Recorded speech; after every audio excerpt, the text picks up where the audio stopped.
Billahiminash-shaytanir-rajeem. Bismillahir-rahmanir-rahim. Assalamu alaikum dear students. This is Mohammad Talha Hashmi and you are watching my YouTube channel. Dear students, आज एक और बड़े important topic के साथ आपके सामने मौजूद हूँ। आज का जो हमारा टॉपिक है उसमें बहुत सारे इंपॉर्टेंट पॉइंट्स हैं, शॉर्ट क्वेश्चन, एमसीक्यूज, तो इनको आपने बड़े अच्छे अंदाज में समझना भी है और इन पे फोकस करना है। स्टूडेंट्स, हमने लिक्विड का पोर्शन अपना मुकम्मल कर लिया है और अब हम अपने सॉलिड पोर्शन की तरफ जा रहे हैं। आज हमारा सॉलिड्स का पहला टॉपिक, बल्कि आप ये कह लें कि बड़ा इंपॉर्टेंट टॉपिक हम आज शुरू करने जा रहे हैं। तो स्टूडेंट्स, सबसे पहले हम चलते हैं अपने आज के टॉपिक के इंट्रोडक्शन की तरफ। आज का स्टूडेंट्स हमारा जो टॉपिक है उसका नाम है सॉलिड्स एंड देयर प्रॉपर्टीज, यानी कि हम देखेंगे कि सॉलिड्स क्या होते हैं और उनमें क्या क्या प्रॉपर्टीज, क्या क्या खसूसियात पाई जाती हैं। तो स्टूडेंट्स, सबसे पहले यकीनन हम सॉलिड को डिफाइन करेंगे कि the substances which are rigid, यानी कि स्टूडेंट्स वो सब्सटेंसेस जो रिजिड होते हैं, हार्ड होते हैं, हैविंग डेफिनेट शेप, उनकी शेप भी डेफिनेट होती है और शेप डेफिनेट होने के साथ साथ वॉल्यूम भी डेफिनेट होता है। इनको हम क्या बोलते हैं? These compound, these substances are known as solids.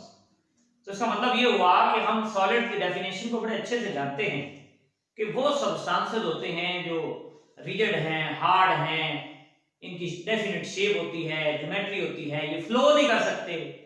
In compound को हम सॉलिड कहते हैं। सॉलिड्स में कुछ इंपॉर्टेंट स्टूडेंट्स फीचर होते हैं। मिसाल के तौर पर हम कह सकते हैं कि दे आर क्लोजली पैक्ड। आप जानते हैं कि सॉलिड्स के अंदर एटम्स जो हैं, जैसे आप ये कह लेंगे ये क्लोजली पैक्ड है, एक दूसरे के साथ बड़े करीब आकर अटैच है, क्लोजली पैक्ड है। और फिर students they have strong cohesive forces. यकीनन जब ये एक दूसरे के करीब होंगे, क्लोजली पैक्ड होंगे, तो इनमें जो इंटरमॉलिक्यूलर फोर्सेस होंगी वो भी बड़ी स्ट्रॉन्ग होंगी, मजबूत होंगी। पार्टिकल एक दूसरे के साथ बड़ी मजबूती के साथ अटैच होंगे। इसी तरह स्टूडेंट्स पार्टिकल है ओनली वाइब्रेशनल मोशंस। तो स्टूडेंट्स ये देखिए, जैसे कि आपके सामने ये पार्टिकल सॉलिड के हैं, तो ये पार्टिकल एक क्रिस्टल में जब मौजूद होंगे या किसी सॉलिड में मौजूद होंगे तो इनको मूवमेंट करने के लिए, फ्री मूव करने के लिए इनके पास स्पेस नहीं है, पॉसिबिलिटी नहीं है कि स्टूडेंट्स ये फ्रीली मूव कर सके। तो फिर ये क्या करते हैं, ये बेटे सॉलिड के जो पार्टिकल्स हैं ये सिर्फ वाइब्रेट करते हैं और वाइब्रेशनल मोशन शो करते हैं। इसी तरह से स्टूडेंट्स जो नेक्स्ट हमारा फोर्थ फीचर है कि ये जो सॉलिड्स होते हैं इनके अंदर ऑर्डरली अरेंजमेंट होती है, ये ऑर्डर्ड अरेंजमेंट होती है। कहने का मतलब ये है एक तरतीब से ये सॉलिड जो है वो अरेंज होते हैं। इनके पार्टिकल्स, इनके एटम्स, इनके मॉलिक्यूल्स, आयंस एक तरतीब से अरेंज होते हैं। तो इसी ऑर्डर की बुनियाद पर, on the basis of the order of the particles forming the solids can be divided into two types, and this is a very important short question as well, that we have to differentiate between crystalline and amorphous solids. तो students हमने बेटे फर्क करना है कि crystalline में और amorphous solids में क्या डिफरेंस होता है। तो चलिए हम इसके कुछ इंपॉर्टेंट पॉइंट्स को जो है वो देखते हैं कि क्रिस्टलाइन और अमॉर्फस सॉलिड्स में क्या क्या डिफरेंसेस होते हैं। तो स्टूडेंट्स सबसे पहले हमने लिखा कि एटम्स, आयंस और molecules are arranged in definite three dimensional pattern, यानी कि स्टूडेंट्स क्रिस्टलाइन सॉलिड ऐसे सॉलिड होते हैं जिनके अंदर जो एटम्स हैं या आयंस हैं या मॉलिक्यूल्स हैं उनमें एक खास तरतीब पाई जाती है, उनकी डेफिनेट यानी मखसूस ज्योमेट्री होती है, मखसूस तरतीब होती है जिस तरतीब में वो सॉलिड अकर करते हैं। और इसी तरह से दूसरी तरफ आ जाते हैं अमॉर्फस, एमॉर्फस, शेपलेस जिसे हम कहते हैं, जिनकी कोई खास शेप, जिनकी कोई खास तरतीब नहीं होती, ऐसे सॉलिड को हम अमॉर्फस सॉलिड कहते हैं स्टूडेंट्स। तो ये देखिए एटम्स, आयंस और molecules are not arranged in a definite geometrical pattern. तो ऐसे सॉलिड जो हैं स्टूडेंट्स वो क्या कहलाते हैं? These solid, such a solid are actually known as amorphous solids. अब देखिए स्टूडेंट, दोनों सॉलिड की मैं आपके सामने मॉडल मैंने बनाए हैं, जरा तवज्जो से बात को समझिएगा बेटे। ये मेरे पास एक क्रिस्टलाइन सॉलिड है, क्यों कि देखिए ये हमारे पास एक लेयर है एटम्स की, इस लेयर में एक तरह के एटम मौजूद है, ए, इनको ए कह लेते हैं, इनको बी कह लेते हैं, बी और बी, इसी तरह इनको सी कह लेते हैं, सी और सी। इसका मतलब आप देख रहे हैं कि इन सॉलिड्स के अंदर जो पार्टिकल्स हैं, जो सॉलिड बना रहे हैं, उनकी अरेंजमेंट क्या है, वो एक फिक्स अरेंजमेंट है, एक डेफिनेट अरेंजमेंट है, जिस वजह से हम इनको कहते हैं कि ये जो सॉलिड्स हैं स्टूडेंट्स, ये क्रिस्टलाइन सॉलिड्स कहलाते हैं। जबकि स्टूडेंट्स हमारे पास एक और तरह के सॉलिड हैं जिन्हें हम एमॉर्फस सॉलिड कहते हैं। ये सॉलिड क्या है, ये शेपलेस है। आप देख सकते हैं एटम किसी खास तरतीब से अरेंज नहीं हुए हुए, एटम में कोई खास ज्योमेट्री, कोई खास पैटर्न नहीं मौजूद। तो ये बेटे जो सॉलिड्स हैं, इन सॉलिड्स को हम क्या बोलते हैं, such solids are actually known as amorphous solids, shapeless solids in which atoms, ions or molecules are not arranged in a regular geometry or pattern. इसी तरह स्टूडेंट्स दूसरा पॉइंट देखिए, they have definite melting point, यानी जो crystalline solid होते हैं उनका melting point मखसूस एक फिक्स होता है। हम इन कंपाउंड को इनके मेल्टिंग बॉइलिंग पॉइंट से भी पहचान सकते हैं, इनके मेल्टिंग पॉइंट से पहचान सकते हैं कि ये कौन सा कंपाउंड है। कैसे, मसलन मेरे पास डायमंड का मेल्टिंग पॉइंट 4027 डिग्री सेल्सियस है, इसका मतलब है अगर कोई कंपाउंड 4027 डिग्री सेल्सियस पर मेल्ट कर रहा है तो मैं ये बात प्रिडिक्ट कर सकता हूं, या मैं ये बात कह सकता हूं कि वो कंपाउंड डायमंड होगा। जबकि जो अमरफस सॉलिड होते हैं स्टूडेंट्स, इन अमरफस सॉलिड्स के अंदर हमारे पास कोई फिक्स या शार्प मेल्टिंग पॉइंट नहीं होता। मसलन अगर आप रबर की बेटे बात करें, अगर रबर का बॉइलिंग मेल्टिंग पॉइंट आप देखना चाहें तो इसका melting point student 260 to 316 degree Celsius होता है। इसका मतलब ये हुआ कि इस टेम्परेचर के अंदर ये किसी टेम्परेचर पर भी आकर मेल्ट कर सकता है। तो इसका मतलब है स्टूडेंट्स, दूसरा पॉइंट हुआ कि इनके पास कोई डेफिनेट मेल्टिंग पॉइंट, इनका डेफिनेट मेल्टिंग पॉइंट होता है और इनका कोई शार्प या फिक्स मेल्टिंग पॉइंट नहीं होता। इसी तरह students, on cutting gives plane and smooth surfaces. मतलब क्या है स्टूडेंट, देखिए ये मैंने आपके और मॉडल बनाया है, ये आप देख रहे हैं ये क्रिस्टलाइन सॉलिड है। हम क्या करते हैं, हम इन क्रिस्टलाइन सॉलिड को कट कर देते हैं, यानी कि किसी भी शार्प चीज से हम इसे कट कर देते हैं, ये कट हो गया। अब अगर आप बेटे देखें तो जो हमें प्लेन मिली हैं वो स्मूथ है, वो एक लाइन में है, वो प्लेन सरफेसेस हैं, वो स्मूथ और प्लेन है। जबकि ये देख सकते हैं आप, ये स्मूथ और प्लेन सरफेसेस हैं। ऐसे सॉलिड जो है स्टूडेंट्स, इन सॉलिड्स को हम क्या बोलते हैं, such solids are known as crystalline solids which on cutting gives the plain and smooth surfaces, whereas these solids on cutting, अब अगर आप गौर फरमाएं, अब अगर आप गौर करें तो ये बेटे मेरे पास क्या है, ये आप देख रहे हैं ये अमरफस सॉलिड है, इसको मैंने कट किया। जब मैंने इसको कट किया तो देखिए हमारे पास कैसी, ये ऊपर ये स्मूथ नहीं है, मतलब ये प्लेन नहीं है, प्लेन नहीं है। इसका मतलब है यहाँ पे ये देखिए ये भी प्लेन नहीं है। इसका मतलब है ये वाले जो सॉलिड्स हैं अमरफस सॉलिड्स, इनको जब हम कट करते हैं अमरफस सॉलिड्स को, तो इनमें हमारे पास प्लेन जो हैं वो स्मूथ नहीं रहते, वो प्लेन जो हैं वो हमारे पास जो है वो आप कह लीजिए कि वो नॉन स्मूथ होते हैं, वो प्लेन जो है वो इर्रेगुलर शेप के होते हैं। तो ये स्टूडेंट एक और प्रॉपर्टी हो गई।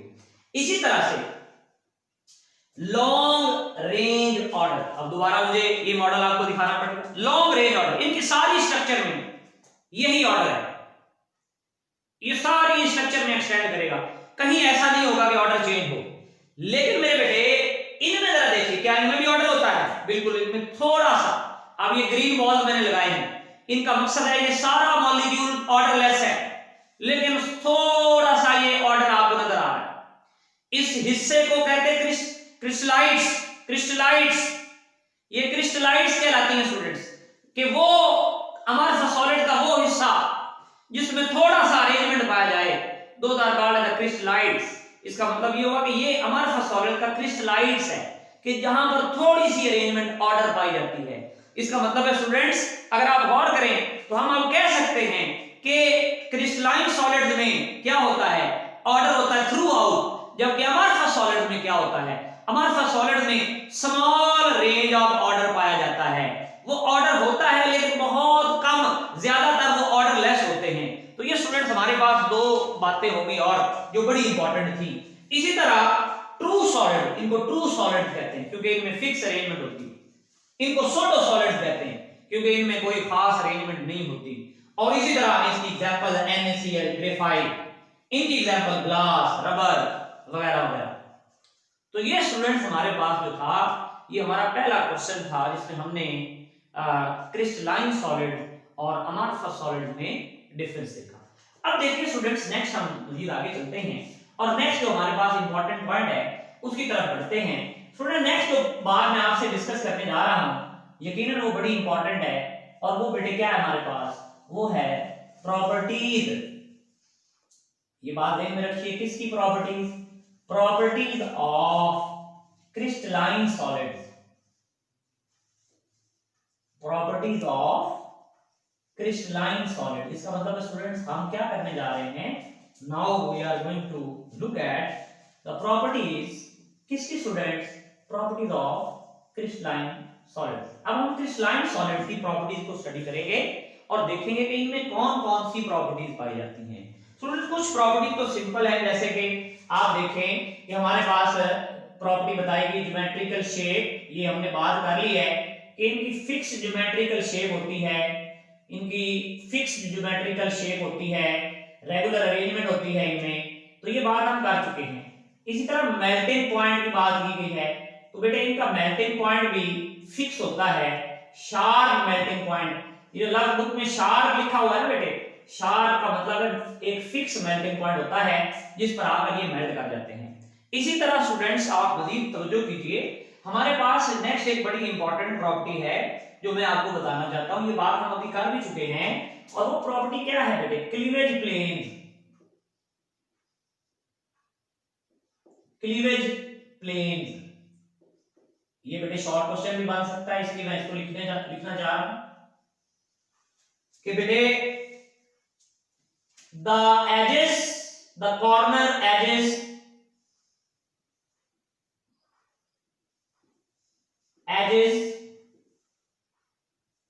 और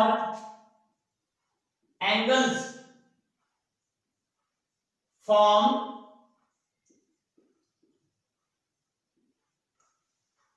when a crystalline solid is broken, when a crystalline solid is broken। तो स्टूडेंट्स हमारे पास वो कहता है कि बेसिकली जब हम किसी क्रिस्टलाइन सॉलिड को ब्रेक करते हैं, इसे तोड़ देते हैं, तो इसमें स्टूडेंट्स हमारे पास जो है जो एजेस बनते हैं, जो कॉर्नर्स बनते हैं, इन एजेस को, इन कॉर्नर्स को, इन एंगल्स को हम क्या बोलते हैं, these are called as the corner edges और angle form when crystalline solid is broken are known as, क्या बोलेंगे बेटे इन्हें, these are known as cleavage planes. इन प्लेन्स को हम क्लीवेज प्लेन्स कहते हैं, ये प्लेन्स क्लीवेज प्लेन्स कहलाती हैं। सपोज करते हैं, मिसाल के तौर पर हम देखते हैं कि बेटे ये हमारे पास एक सॉलिड है, क्रिस्टलाइन सॉलिड है, और हमने इसे किसी शार्प चीज के साथ इसे काट लिया, ब्रेक किया, और जब बेटे हमने इसको ब्रेक किया, किसी भी शार्प चीज के साथ हमने इसको ब्रेक किया, यहां से हमने इसे ब्रेक किया, तो बेटे अब आप देखें हमारे पास कुछ एजेस क्रिएट हुए हैं, हमारे पास कुछ कॉर्नर्स क्रिएट हुए हैं। ये जो एजेस हैं, ये जो बेटे कॉर्नर्स हैं, इनको क्या बोलते हैं, ये जो एजेस बने हैं, ये जो कॉर्नर्स बने हैं, इनको स्टूडेंट्स हम क्या बोलते हैं, these are known as cleavage planes. यानी कि ब्रेक करने के बाद जो हमारे पास प्लेन बनेंगे, उन प्लेन को, जैसे मैंने अभी आपसे बात की, ये क्रिस्टलाइन सॉलिड है, जब हम इसे ब्रेक करते हैं ये प्लेन बन गए, ये कॉर्नर्स बन गए, ये एजेस बन गए। इन एजेस को, इन कॉर्नर्स को, इन प्लेन्स को हम क्या बोलते हैं, these are actually called as cleavage. Planes. बात क्लियर हो गई? चलिए अब यहां पर कुछ बड़े अहम सवाल हैं, कुछ बड़े कंसेप्चुअल क्वेश्चन हैं, वो मैं at the end of the topic लिखूंगा एज असेसमेंट। आप उनको जो है वो देखेंगे। बड़े इंपॉर्टेंट सवाल हैं। एक सोडो सॉलिड्स क्या होते हैं, क्रिस्टलाइट्स क्या होते हैं, और why glass is called as super cooled liquid. ये 3 सवाल बड़े इंपॉर्टेंट हैं कि why glass is known as super cooled liquid.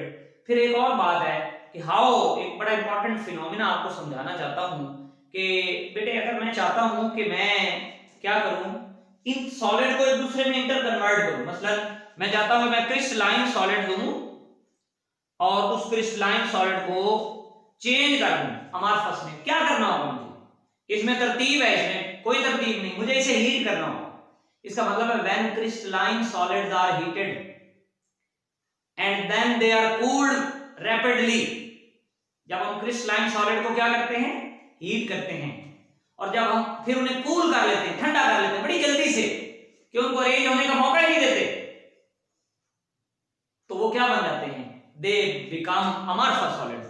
इसका मतलब है क्रिस्टलाइन सॉलिड ऑन हीटिंग, दोबारा बात सुनिए, crystalline solid on heating and then cooling rapidly converts into amorphous solids. Let's move towards a very important property जो आपने बड़े ही ध्यान से और बड़ी तवज्जो से समझनी है, और that property is actually known as anisotropy. Anisotropy बेटे इसकी पहले हम डेफिनेशन देखते हैं कि what is meant by anisotropy, तो तवज्जो कीजिएगा। तो एनिसोट्रॉपी बेटे क्या है? It is a property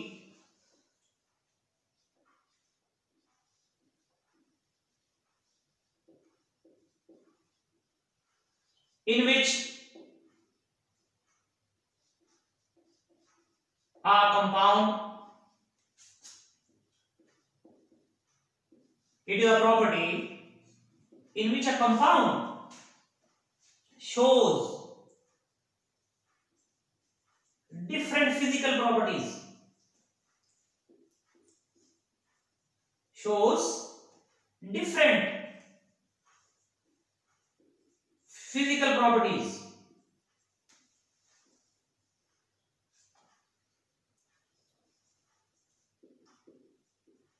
due to difference in the arrangement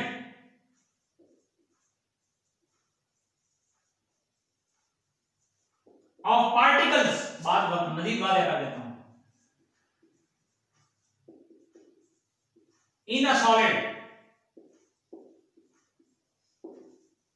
तो इसका मतलब स्टूडेंट्स हमारे पास, अब जरा बड़ी तवज्जो से बात को सुनिए कि एनिसोट्रॉपी क्या है, ऐसी प्रॉपर्टी है, it is a property in which a compound shows different, कौन सी प्रॉपर्टी स्टूडेंट्स?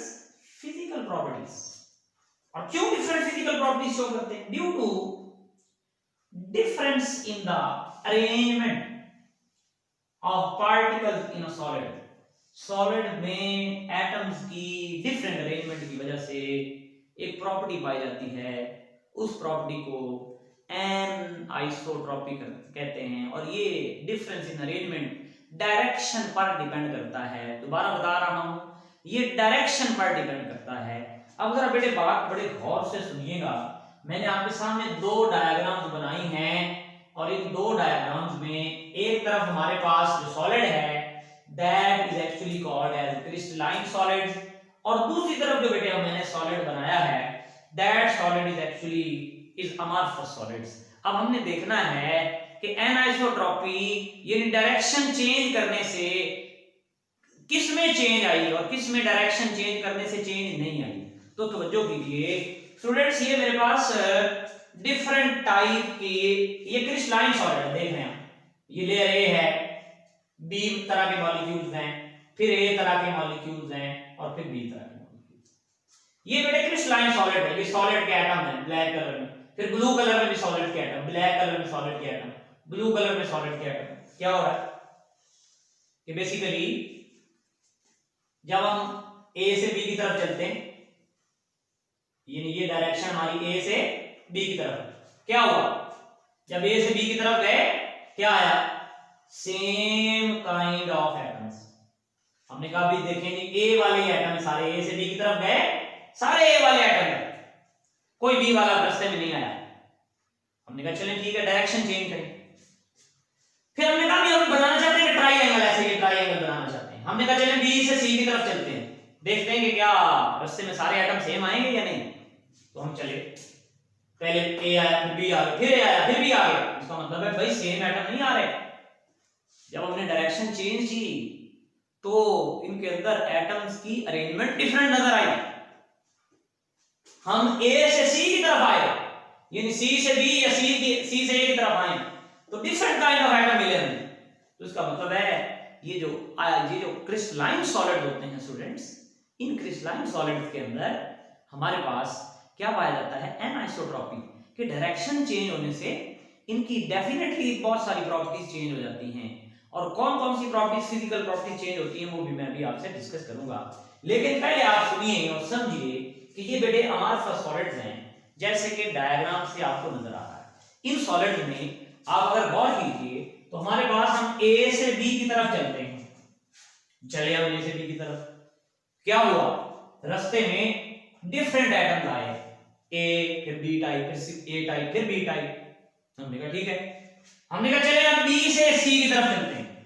हमने कहा चलेंगे, क्या हुआ इसमें भी एक तरह फिर दूसरा फिर इसी तरह डिफरेंट एटम्स।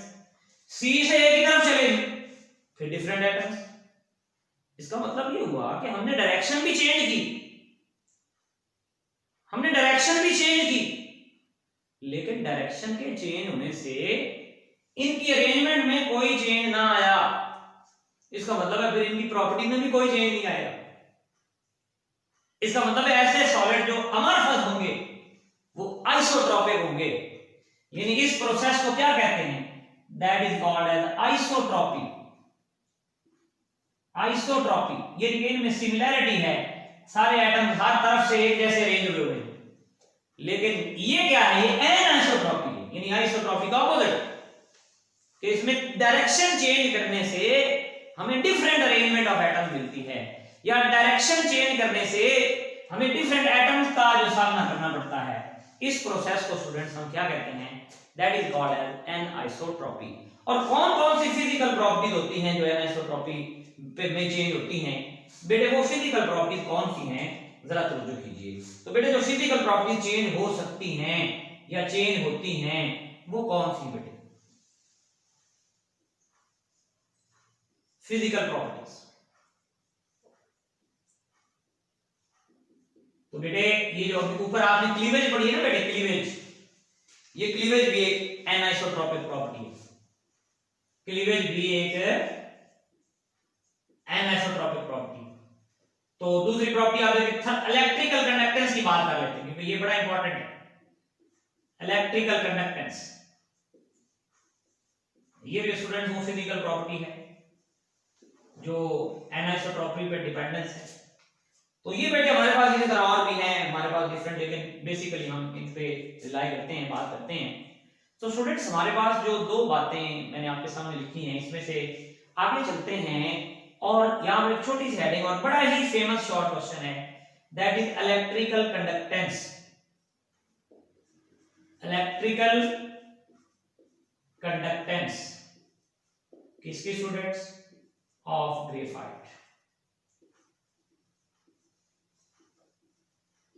ये बड़ा इंपॉर्टेंट प्रॉपर्टी है, बड़ा ही इंपॉर्टेंट इसमें क्वेश्चन बनता है। वो ये कहता है कि graphite shows the phenomena of anisotropy, why. तो बेटे पहले थोड़ा सा मैं आपको ये बात बताता चलूं, आपके पास जो ग्रेफाइट है ना इसमें क्या होता है, ये ग्रेफाइट क्या है, इसमें बेटे क्या चीजें हैं। वो कहता है कि इन ग्रेफाइट, जरा बात समझ लीजिएगा, in graphite arrangement of atom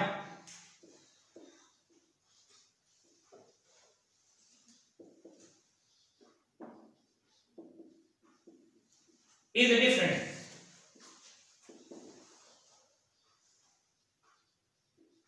as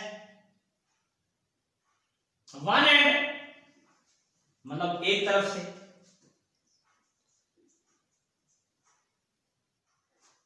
as on one and क्या मौजूद है स्टूडेंट्स, हमारे पास पैरेलल लेयर मौजूद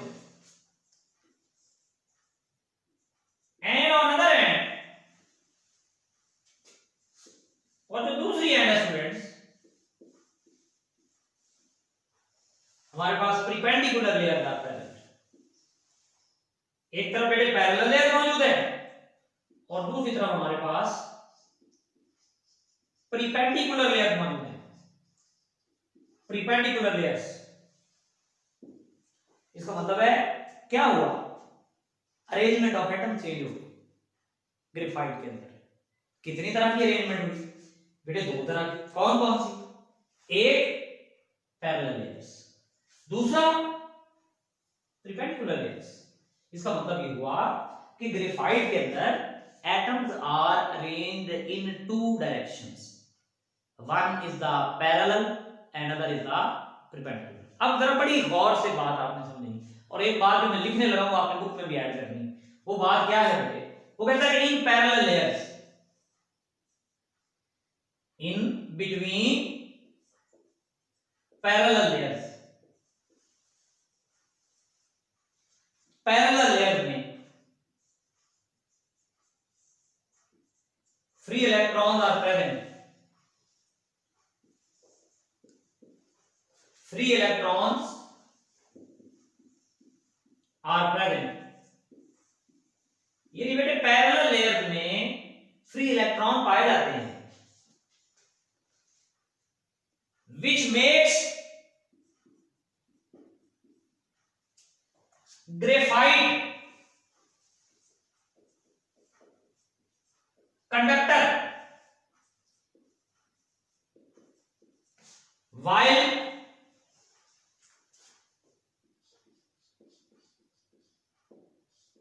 it is insulator।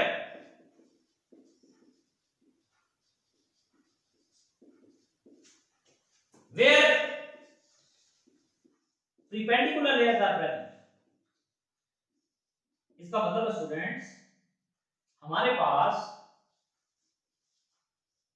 एनिसोट्रॉपी आ गई, क्यों कि एक तरफ से कंडक्टर है और एक तरफ से insulator.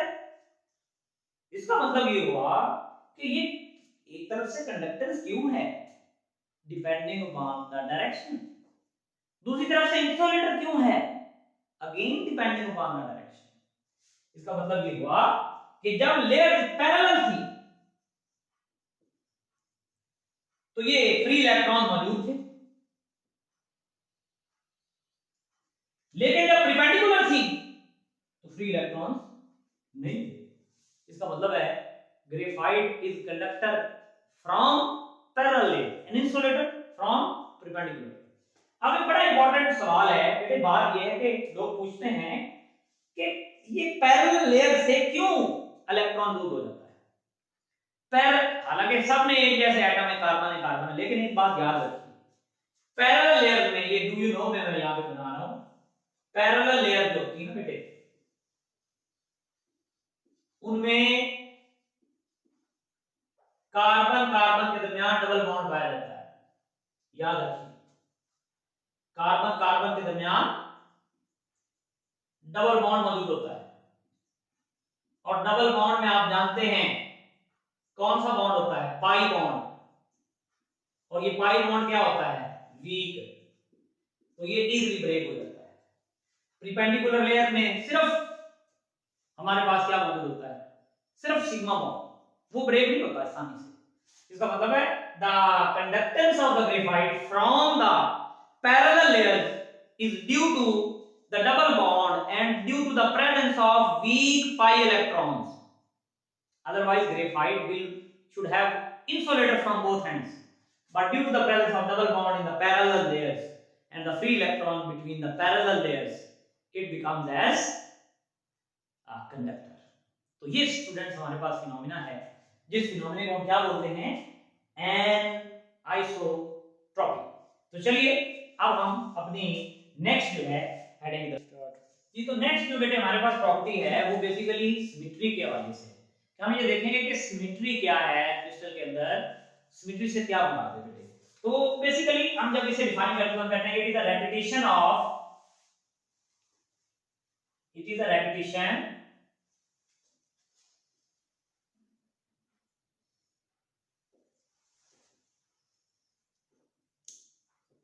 of faces,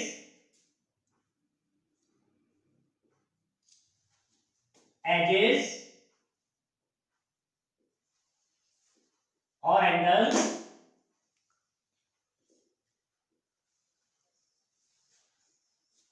when a crystal is rotated. When a crystal is rotated, when a crystal is rotated at an angle of 360 degree. बेटा सिमेट्री से मुराद है एजेस का, एंगल्स का, फेसेस का रिपीट होना। कब? जब हम एक क्रिस्टल को रोटेट करें, कहां पर? At an angle of 360 degree. Student देखिए ये मेरे पास आपके सामने आपको नजर आ रहा है 1 लिखा हुआ, ये एक फेस है, यानी कि ये इस क्रिस्टल का फेस जो आपको सामने मौजूद है, इसको मैंने रोटेट करना शुरू किया। ये देखिए 90 एंगल पे रोटेट कर दिया। पहले ये यहां पे था, 90 पे रोटेट कर दिया, 180 पे रोटेट कर दिया, फिर 270 पे रोटेट कर दिया, फिर 360 पे रोटेट कर दिया। इसका मतलब है जब मैंने इसे 360 डिग्री पे रोटेट किया तो जो एंगल्स जहां पे थे, जो फेसेस जहां पे थे, जो एजेस जहां पे थे, वो वहां पर ही वापस आ गए, वो वहां पर ही आके रिपीट हो गए। तो इसको क्या बोलते हैं students? That is actually called as the symmetry. Students symmetry हमारे पास यहां पे 3 तरह की लिखी हुई है, आपके सामने आप देख सकते हैं बेटे। वो 3 तरह की टाइप या 3 टाइप इसकी कौन कौन सी हैं? पहली जो बेटे सिमेट्री की टाइप है हमारे सामने हमारे पास, वो कौन सी बेटे? एक है plane of symmetry.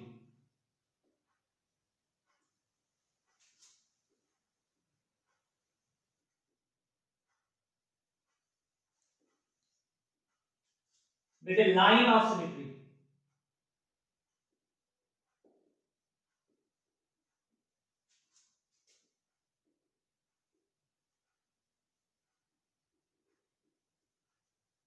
Point of symmetry.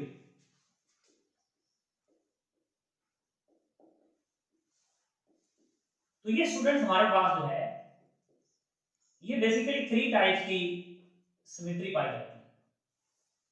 अब बेटे देखें प्लेन ऑफ सिमेट्री से क्या मुराद है? देखिए स्टूडेंट्स ये बेटे हमारे पास हम कहते हैं ये एक क्रिस्टल है और इस क्रिस्टल में कोई एक ऐसा प्लेन जो इस क्रिस्टल को 2 इक्वल हाफ्स में डिवाइड कर दे। What it is called as? It is called as the plane of symmetry. यानी कि ऐसा प्लेन जो इसको स्टूडेंट्स हमारे पास जो है बेसिकली इसे हाफ में डिवाइड कर दे। और लाइन ऑफ सिमेट्री की बजाय हम यहां पे लिख लेते हैं सेंटर ऑफ सिमेट्री। जरा तवज्जो कीजिए, सेंटर ऑफ सिमेट्री। तो ये स्टूडेंट्स क्या है? ये भी इसी तरह से हमारे पास एक क्रिस्टल है और उसका सेंट्रल पॉइंट जहां से तमाम क्रिस्टल के एजेस, तमाम क्रिस्टल के जो कॉर्नर्स हैं, फेसेस हैं, वो इक्वी डिस्टेंस है। सपोज यहां पर मैं कोई सेंट्रल पॉइंट बना देता हूं, ये 3 डायमेंशनल है, इसे मैंने क्या बोला? Centre of symmetry. देख सकते हैं आप, सपोज ये हमारे पास एक क्रिस्टल है और ये सेंटर है उसका, that is called as the centre of symmetry. बात समझ आ रही है? इसी तरह इसको बेटे point of symmetry, axis of symmetry भी कह देते हैं। तो ये बेटे हमारे पास क्या है? यकीनन ये भी इसी तरह से हम बात करते हैं कि कोई एंगल, कोई एक्सिस जो बेटे डिवाइड कर रहा हो एक क्रिस्टल को 2 हाफ्स में, 2 इक्वल हाफ्स में, उसे यकीनन हम क्या कह देते हैं, दैट इज जैसे सपोज ये एक्सेल है, तो इसे हम क्या, इसके गिर्द अगर हम बात करें तो क्रिस्टल इक्वल हाफ में डिवाइड हो जाती है, that is called as an axis of symmetry. इसी तरह स्टूडेंट्स आप आगे चलते हैं, एक और छोटी सी हमारे पास जो है एक इसकी प्रॉपर्टी है habit of a crystal, habit of a crystal. तो स्टूडेंट हमारे पास हैबिट ऑफ क्रिस्टल में बात करते हैं कि shape of crystal in which it grows, shape of a crystal in which it grows,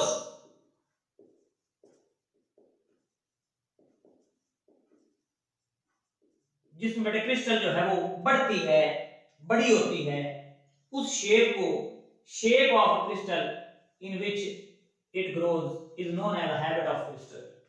मिसाल के तौर पर बेटे NaCl की जो क्रिस्टल है, एमसीक्यूज हैं, NaCl की जो क्रिस्टल है उसका हैबिट है कि ये क्यूबिक फॉर्म में पाई जाती है, क्यूबिक शेप होती है इसकी, लेकिन एंड पर वो एक एमसीक्यू में बताता है कि अगर आप इसमें 10% यूरिया ऐड कर दें स्टूडेंट्स, तो ये 10% यूरिया ऐड करने से क्यूबिक फॉर्म जो है वो नीडल लाइक फॉर्म में, नीडल लाइक स्ट्रक्चर में डिवाइड हो जाती है। तो ये स्टूडेंट हमारे पास था हैबिट ऑफ क्रिस्टल। अब दो बड़े अहम सवाल है जो मैंने आपसे डिस्कस करने हैं स्टूडेंट्स। हमारे पास यहाँ पर हम इस डिफरेंस लिखेंगे, आपने बड़े तवज्जो से, बड़ा इंपॉर्टेंट सवाल है स्टूडेंट्स। हमारे पास आइसोमॉर्फिज्म और पॉलीमॉर्फिज्म दो फिनोमिना हैं जिनको हमने डिस्कस करना है। तो चलिए पहले हम देखते हैं कि आइसोमॉर्फिज्म क्या होता है स्टूडेंट्स, और फिर इसी तरह हम देखते हैं कि पॉलीमॉर्फिज्म स्टूडेंट्स जो है वो क्या होता है। तो इनको हम जो है वो स्टडी करने की कोशिश करेंगे कि आइसोमॉर्फिज्म पॉलीमॉर्फिज्म से क्या मुराद है, या आइसोमॉर्फिज्म पॉलीमॉर्फिज्म क्या होता है। बेटे देखिए, iso mean same, morphs mean shapes, एक जैसी शेप्स, जबकि poly mean many and morphs mean shapes, मतलब डिफरेंट शेप्स। तो ये दोनों को ध्यान में रखिए। हम इसकी डेफिनेशन की तरफ चलते हैं।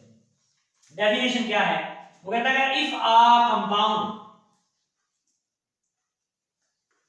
एग्जिस्ट, या आप ये कह लें कि it is the process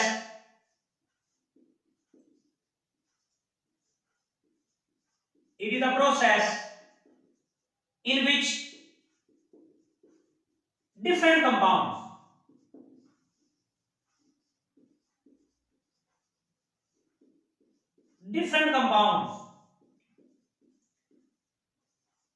have same shape।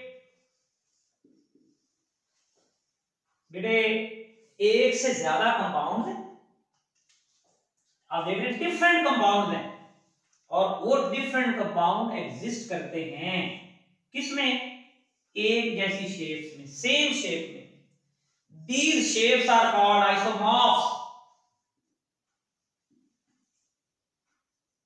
These shapes are called isomorphs, and the process is called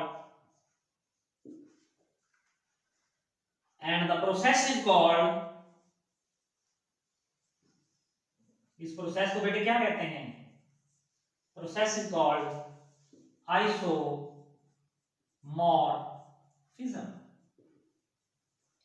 इस प्रोसेस को स्टूडेंट्स हम आइसोमॉर्फिज्म कहते हैं।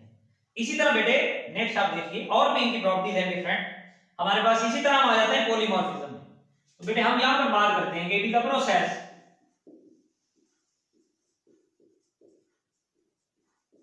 in which a compound exists in more than one crystalline forms।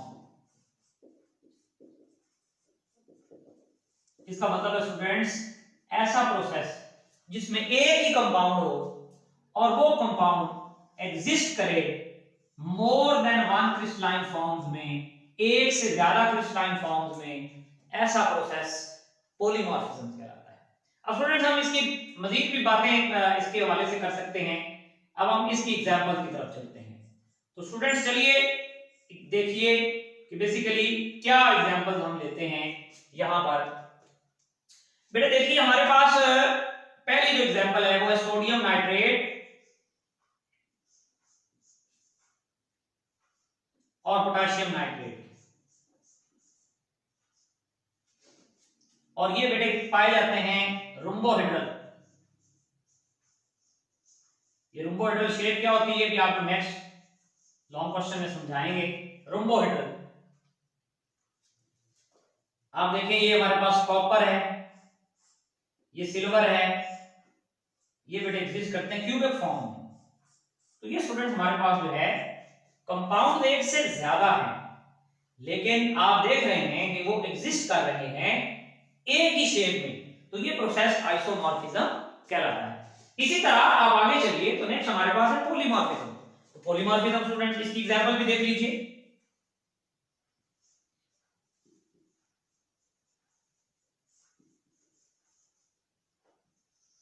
जब हम बेटे polymorphism की बात करते हैं या पॉलीमॉर्फिज्म के बारे में डिस्कस करते हैं तो हमारे पास बेटे आ जाता है कंपाउंड सिल्वर नाइट्रेट AgNO3। और सिल्वर नाइट्रेट की जो एग्जिस्टेंस होती है स्टूडेंट्स वो दो फॉर्म्स में ये पाया जाता है। कौन कौन सी दो फॉर्म्स है बेटे?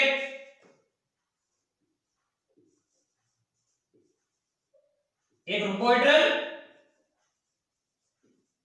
और एक monoclinic.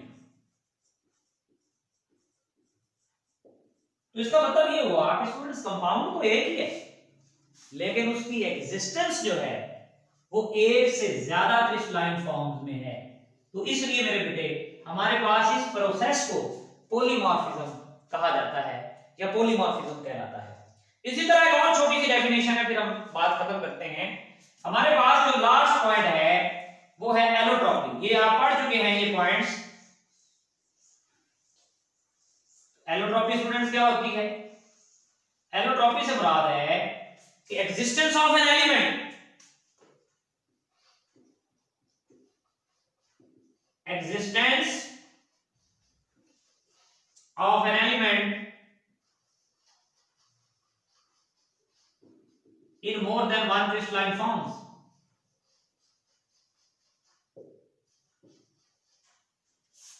One crystalline forms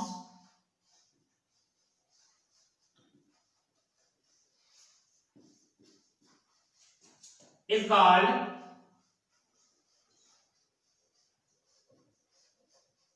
students क्या बोलते हैं इसे? That process is actually called as an allotropy. तो इसकी एग्जांपल है डिफरेंट सल्फर है, डायमंड भी यकीनन एलोट्रॉपिक ग्रेफाइट के साथ शो करता है। इसी तरह हमारे पास डिफरेंट और कंपाउंड्स हैं।